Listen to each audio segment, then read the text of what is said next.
이 일이 있기 전이다. 우리 하나님 성전의 방들을 맡고 있는 엘리야십 제사장은 도비아와 가까이 지내는 사이이다. 그런데 그가 도비아에게 큰 방 하나를 내주었다. 그 방은 처음부터 곡식제물과 유향과 그릇과 레이 사람들과 노래하는 사람들과 성전 문지기들에게 주려고 11조로 거두어 들인 곡식과 새 포도주와 기름과 제사장들의 몫으로 바친 제물을 두는 곳이다. 이 모든 일은 내가 예루살렘을 비웠을 때 일어났다. 나는 바빌론 왕 아닥사스다 32년에 왕을 뵈러 갔다가 얼마 지나서 왕에게 말미를 얻어 예루살렘으로 다시 돌아와서야 엘리야십이 하나님의 성전 뜰 안에 도비아가 살 방을 차려준 이 악한 일을 알게 되었다. 나는 몹시 화가 나서 도비아가 쓰는 방의 세간을 다 바깥으로 내던지고 말하였다. 그 방을 깨끗하게 치운 다음에 하나님의 성전 그릇들과 곡식제물과 유향을 다시 그리로 들여다 놓아라. 내가 또 알아보니 레위 사람들은 그동안에 받들 몫을 받지 못하고 있었다. 그래서 레위 사람들과 노래하는 사람들은 맡은 일을 버리고 저마다 밭이 있는 곳으로 떠났다. 그래서 나는 어쩌자고 하나님의 성전을 이렇게 내버려 두었느냐고 관리들을 꾸짖고 그 레위 사람들을 불러 모아서 다시 일을 맡아보게 하였다. 그랬더니 온 유다 사람들이 곡식과 새 포도주와 기름의 11조를 가지고 와서 창고에 들여다 놓았다. 나는 셀레마 제사장과 사독 서기관과 레위 사람 부다야를 창고 책임자로 삼고 마따니아의 손자이며 삭굴의 아들인 하난을 버금 책임자로 삼았다. 그들은 모두 정직하다고 인정을 받는 사람들이다. 그들이 맡은 일은 동료들에게 돌아갈 몫을 골고루 나누어 주는 일이었다. 하나님, 내가 한 일을 기억하여 주십시오. 하나님의 성전을 보살핀 일과 예배를 드릴 수 있도록 정성껏 한 이 일을 잊지 마십시오. 아멘. 느헤미야 12장 성전 봉헌식으로 바빌론 포로에서 돌아온 이스라엘 백성들의 이야기는 끝이 나는 듯합니다. 기도로 시작하고 기도로 진행하며 성벽 봉헌을 마친 느헤미야 이야기는 12장에서 그렇게 마무리되어도 아무런 이상 없는 일이었을 겁니다. 페르시아의 고위 관리였던 느헤미야는 고국 이스라엘이 큰 환난을 당하고 능욕을 받으며 성은 허물어지고 성문들은 불탔다는 소식을 듣고 며칠 동안 슬퍼하며 하늘의 하나님 앞에 금식하며 기도하였습니다. 느헤미야는 철저하게 기도하는 사람이었습니다. 비록 고국은 어려움을 당하고 예루살렘의 성전과 성벽은 무너졌지만 주 하늘의 하나님, 위대하고 두려운 하나님을 찬양하면서 언제나 문제와 상황보다 크신 하나님이라는 것을 확신하며 기도하기 시작합니다. 나와 내 집안까지도 죄를 지었습니다. 라고 고백함으로써 느헤미야는 이방 땅에서 태어난 세대로서 전혀 상관할 수 없는 고국의 문제를 자신의 책임으로 알고 기도합니다. 무엇보다 느헤미야의 기도는 항상 말씀에 근거한 기도였습니다. 주님께서 하신 그 말씀을 이제 기억하여 주십시오. 이렇게 바벨론에서 돌아와 52일 만에 성벽을 재건하고 수문 앞 광장에서 영적 부흥회로 신앙을 새롭게 한 이스라엘 백성들은 화려한 봉헌식을 하였던 겁니다. 그 봉헌식이 얼마나 크고 좋았든지 모든 백성이 함께 기쁨과 감격의 제사를 즐겁게 드렸다라고 기록했습니다. 이렇게 봉헌식으로 느헤미야 이야기는 끝나도 될 법합니다. 그런데 느헤미야 13장의 새로운 이야기가 시작됩니다. 백성들은 성벽을 재건하고 행복하였다라고 끝나는 것이 최상의 결론이었을 텐데 그러나 현실은 그렇지 않았습니다. 성벽 재건과 봉헌식 이후에 이스라엘 백성들의 변질과 타락이 다시 시작된 겁니다. 어쩌면 오늘 교회의 치유와 회복을 힘쓰고 있는 우리에게 주는 경고와 교훈과도 같습니다. 우리의 모습 또한 본문에 다시 변질되는 이스라엘 백성들 모습과 큰 차이가 없기 때문입니다. 연약한 인간은 언제든지 변질될 수 있고 사탄은 그런 인간을 향해서 끊임없이 우리의 빈틈을 노리고 있기 때문입니다. 그렇게 간절하게 회복과 재건을 위해서 헌신하다가도 한순간에 무너질 수 있습니다. 하나님께 뜨겁게 충성했다 하더라도 깨어있지 못하면 차갑게 식어질 수 있다는 것을 말해줍니다. 지도자 느헤미야가 자리를 그 잠깐의 사이 동안에 유다 백성들은 신앙적으로 악하게 변질돼 버렸습니다. 백성들은 성벽을 완공한 이후에 하나님과 언약을 맺으면서 도장을 찍고 굳게 다짐까지 했습니다. 10장에 보면 이방인과 결혼하지 않겠다. 안식일 주일을 안식년을 성별하여 지킬 것이다. 첫 열매와 11조 생활을 통해서 우리가 우리 하나님의 성전을 아무렇게나 버려두지 않을 것이다 라고 약속까지 했습니다. 그러나 이러한 약속들은 허무하게 무너져 버린 겁니다. 느헤미야는 오늘 13장에 보면 이 모든 일이 악한 일이라 라고 규정하고 그리고 매우 화를 냅니다. 이렇게 보면은 성벽 완공 이후에 봉헌식 이후에 느헤미야의 13장은 참 슬픈 이야기입니다. 크게 네 가지의 악한 일들이 드러납니다. 하나님의 성전을 더럽힌 세속주의 악행이 있고 11조의 약속을 거역한 일, 안식일을 범함으로 하나님과의 관계가 파괴된 일, 이방인과 결혼함으로 혼합주의로 가정이 무너진 일들입니다. 첫 번째가 하나님의 성전을 더럽힌 세속주의 악행입니다. 4절부터 9절까지 내용인데요. 대제사장 엘리야십은 도비야와 한 통속이 되어 성전의 11조를 보관하는 방을 내줍니다. 느헤미야가 자리를 비운 사이에 엘리야십이 1인자가 되었습니다. 엘리야십은 대제사장이었으며 그는 백성들에게 11조를 거두어서 성전에 있는 골방, 즉 저장하는 방 창고에 기름, 곡식, 포도주와 제사장들에게 나눠줄 거제물도 거두어서 저장하는 창고의 책임자였습니다. 그런 그가 느헤미야가 없는 사이에 지도자가 되어서 성전의 경건과 질서를 흐트려 놓아버렸습니다.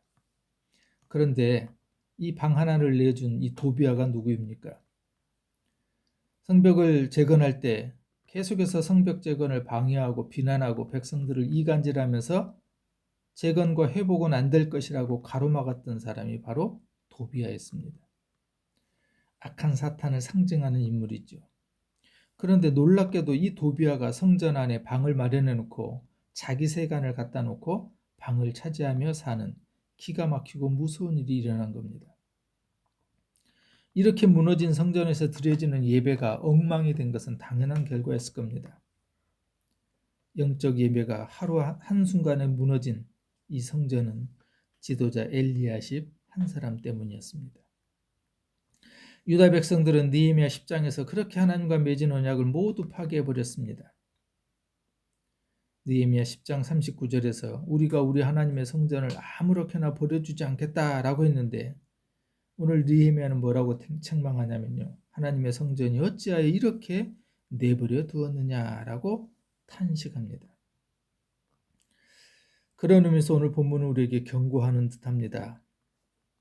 이런 가슴 아픈 일이 우리의 삶 속에서도 오늘 우리 교회 속에서도 여전히 계속되고 있다는 겁니다. 하나님의 일을 하려고 하면 악한 사탄은 계속 우리를 방해할 것입니다. 그리고 하나님의 일을 다 이루고 나면 사탄은 자신의 힘으로 그 일을 이루었다는 듯이 오히려 성전, 교회 안에 들어와 살 것이라는 경고입니다. 교회는 하나님께서 주인으로 계셔야 합니다. 그리고 예배가 있어야 되고 그 하나님께 찬양이 있어야 합니다. 사탄은 철저하게 세속주의를 뜻합니다. 교회가 기도와 성령, 하나님을 의지하기보다는 돈을 더 사랑하고 교리와 제도에 묶이고 조직을 더 중시할 때 이미 교회 안에는 사탄이 들어와 있는 겁니다. 우리가 꿈꿔야 하는 교회, 주님이 보고 싶어하는 교회는 세상 원리를 따르는 것이 아니라 끊임없이 허물을 덮어주는 용서와 이해가 있는 교회, 남을 낮게 여기는 섬김의 교회여야 합니다. 이렇게 어처구니 없는 현실 앞에 느헤미야가 어떻게 반응합니까? 이 모든 일을 악한 일이라고 규정합니다. 그리고 도비야의 세간을 다 밖으로 집어 던져버립니다. 교회 안에 들어와 있는 세상의 모든 가치들을 쓸어버렸다는 겁니다. 백성들의 두 번째 변질은 10절부터 14절까지의 11조 약속을 거역한 악행이었습니다. 10장 37절에 11조를 레위 사람들에게 주어 하나님의 전 골방을 두겠다고 약속했습니다. 그런데 13장 10절에 보면은 레위 사람들이 받을 것을 주지 않게 되자 그 직무를 행하는 레위 사람들과 노래하는 자들이 저마다 자기 밭이 있는 곳으로 떠나가 버렸다라고 기록합니다. 11조를 거두어도 저장할 방이 없었으니 백성들은 11조를 내지 않았을 겁니다. 레위 사람들도 그렇고 노래하는 사람들도 먹을 것이 없었습니다. 이들은 예루살렘에 있다가 이렇게 굶어 죽겠다 싶어 고향으로 떠나버린 겁니다. 11절에 보면 느헤미야는 이런 악행을 잘못된 일이라 꾸짖고 레위 사람들을 다시 불러 세우고 11조를 다시 창고에 들여다 놓습니다. 오늘 한국교회 현실에도 하나님의 말씀을 증거하는 사람들이 먹고 살 일이 막막해서 목양의 자리를 떠나는 일들이 심심찮게 들려옵니다. 도시 개척교회 많은 목회자들이 대리운전과 배달 등 투잡러라고 하는 것에 생계를 유지하고 있습니다. 한국교회의 부흥의 모판이 되었던 농어촌 교회들이 이제는 경제적으로 교회를 유지할 방법이 어려운 형편에 놓여가고 있습니다. 우리가 꿈꾸는 교회, 주님이 보고 싶어하는 교회는 연약한 이 지역교회들을 다시 세우고 선교하고 구제하며 함께 한국교회가 회복하고 살리는 일입니다. 백성들의 세 번째 변질은 15절 이하에 보면 안식일을 범함으로 하나님과의 관계가 파괴되는 악행을 저지릅니다. 이방 사람들이 안식일에 들어와서 물건을 사고 팝니다. 느헤미야는 그 모든 일들을 꾸짖으며 다시 안식일을 회복해 갑니다. 아주 강력한 방법을 사용합니다.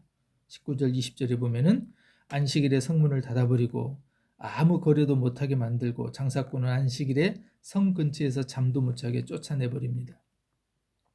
그렇게 해서라도 안식일을 지키는 것은 하나님과의 관계가 무엇보다 소중했기 때문입니다. 오늘 우리가 꿈꾸는 교회, 주님이 보고 싶어하는 교회는 이 안식일의 의미를 되새기면서 주의를 거룩하게 지켜내는 일입니다. 백성들의 네 번째 변질은 이방인과 결혼하는 혼합주의로 가정이 무너지는 악행을 저질렀던 겁니다.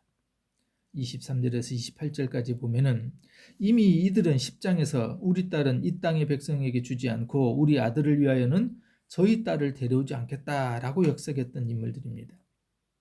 그런데 유다 사람이 아스돗, 암몬, 모압 여인을 취하여 아내로 삼습니다. 심지어 대제사장의 손자가 그렇게 성벽 재건을 방해하던 산발랏의 사이가 되는 어처구니 없는 일도 일어납니다. 느헤미야가 잠깐 자리를 비운 사이에 이방 여인을 데려다 며느리로 삼았던 거죠. 더욱 한심한 것은 이방 여인이 낳은 아이들은 여호와 하나님을 몰랐고 자녀들은 유다 말도 못했다라고 기록합니다. 이방 여인 엄마가 안고 이방 나라의 말만 가르쳤기 때문이죠. 유다 말을 못했다라는 것은 단순히 유다의 문화와 정신을 잃어버렸다는 것만이 아니라 하나님의 말씀을 잊어버리는 세대가 되었다는 것을 상징합니다. 10장에 그렇게 약속했던 이 일들이 한꺼번에 무너졌으니 느헤미야가 얼마나 화가 났겠습니까? 25절을 보면은 이 무너져버린 가정에 대해서 느헤미야 책명은 매우 파격적입니다. 나는 그 아버지들을 나무라고 저주받을 것이라고 하면서 야단을 치고 그들 가운데 몇몇을 때리기도 하였으며 머리털을 뽑기까지 하였다. 이방인의 딸들과 결혼한 사람들을 잡아다 때리고 머리털을 뽑아버립니다. 그런 다음에 다시는 이방인과 통혼하지 않겠다고 하나님께 맹세하게 합니다.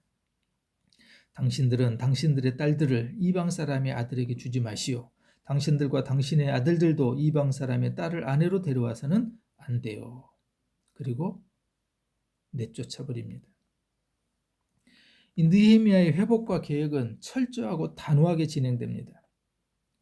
그동안의 노력이 숲으로 돌아간 이 기막힌 일 앞에서 다시 위기가 찾아온 상황에서 느헤미야는 이 위기를 극복하는 방법을 찾아냈던 겁니다. 그런데 생각해 보면은 이렇게 다시 찾아온 이 위기를 극복할 수 있었던 느헤미야가 그렇게 단호하고 철저하게 회복해 갈 수 있었던 원인이 뭐였을까요? 신앙, 계획을 바로 세우기 위해서, 또다시 무너지는 신앙의 변질을 막기 위해서, 교회를 위해서 느헤미야 13장의 느헤미야의 위기 방법은 매우 우리에게 의미하는 바가, 교훈하는 바가 크다고 할 수 있습니다. 바로 느헤미야에게는 기도가 있었기 때문입니다. 14절, 22절, 31절에 보면은 하나님 내가 한 일을 기억하여 주십시오. 나의 하나님 내가 한 이 일도 기억하여 주십시오. 나의 하나님 나를 기억하여 주시고 복을 내려 주십시오. 계속해서 느헤미야의 기도가 등장합니다. 느헤미야서가 시작되면서부터 그는 기도 중심의 사람이라는 것을 계속해서 강조합니다. 1장 4절, 6절, 2장 4절, 4장 4절, 4장 5장. 고국의 슬픈 소식을 들었을 때 느헤미야는 먼저 기도로 반응합니다. 고국으로 돌아오기 위해서도 그는 기도합니다. 성벽 재건을 위해서도 그는 계속해서 기도합니다. 성벽 재건이 가로막히는 방해를 받을 때도 그는 기도합니다. 느헤미야는 일상이 기도인 사람이었습니다. 6장 14절에 나의 하나님 도비아와 산발랏이 한 일을 잊지 마십시오. 예언자 노야다와 그 밖에 나에게 겁을 주려고 하는 예언자들이 나에게 한 일을 잊지 마십시오. 이렇게 기도한 사람입니다. 그리고 오늘 본문에 와서도 하나님 기억하여 주시옵소서. 하나님 기억해 주십시오. 하나님 또 기억해 주십시오. 느헤미야의 기도는 자신이 한 일을 알아달라는 이기심의 기도가 아니었습니다. 하나님의 은혜와 자비, 긍휼하심을 찬양하고 성전의 제사가 온전히 드려지기 위한 신실한 기도였습니다. 기도는 내 뜻을 이루기 위한 것이 아니라 하나님의 뜻이 내 안에 이루어지도록 하는 것. 그것이 바로 기도입니다. 단호하게 그리고 철저하게 회복과 개혁이 가능했던 또 다른 하나의 요인은 느헤미야에게는 말씀이 있었습니다. 오늘 느헤미야 13장의 1절과 3절에 보면은 그날 백성에게 모세의 책을 읽어주었는데 거기에 적혀있는 것을 발견하였다.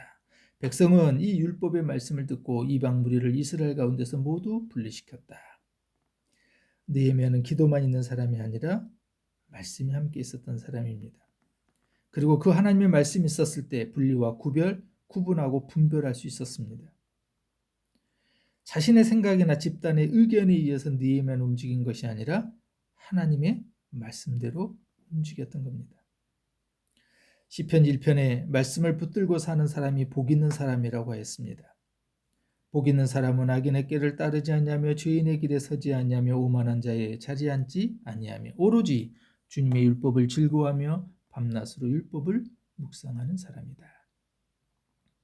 사무엘하 22장 31절에 하나님께서 하시는 일은 완전하며 주님께서 하시는 말씀은 신실하다. 주님께로 피하여 오는 사람에게 방패가 되어 주신다. 바로 느헤미야에게는 이 강력한 무기 말씀이 있었습니다. 이렇게 기도와 말씀이 바로 서면 본질, 기본에 대한 통찰력이 드러난다는 사실을 오늘 본문은 보여줍니다.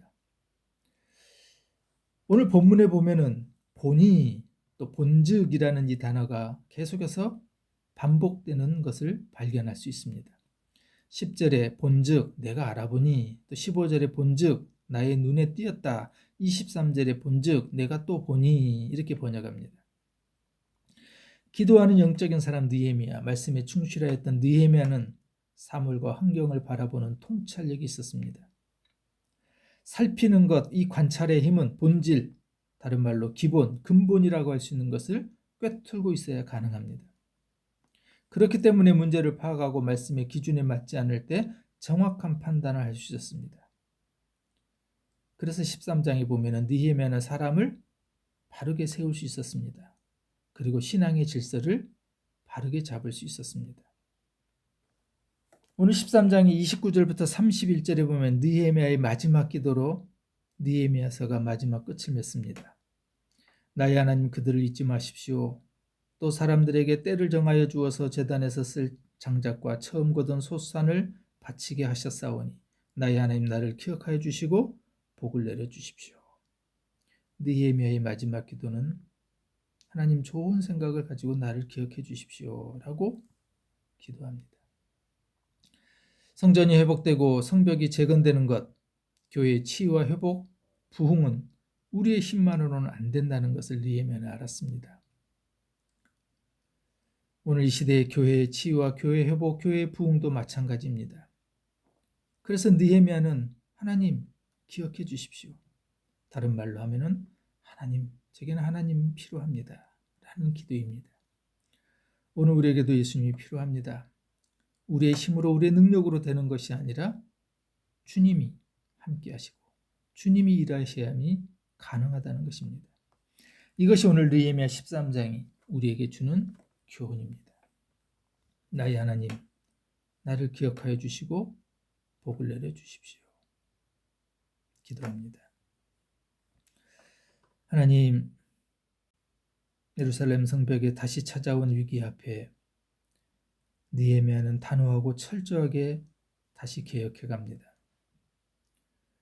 그것이 가능했던 것은 느헤미야에게는 기도가 있었고 하나님의 말씀이 있었기 때문입니다.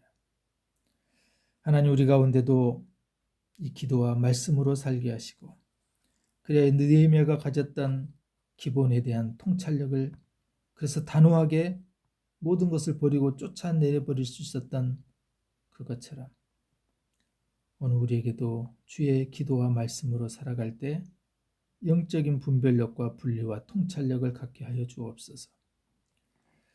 그러나 이 모든 일이 느헤미야 혼자의 힘만으로 가능하지 않았기에 느헤미야는 하나님 기억해 주십시오.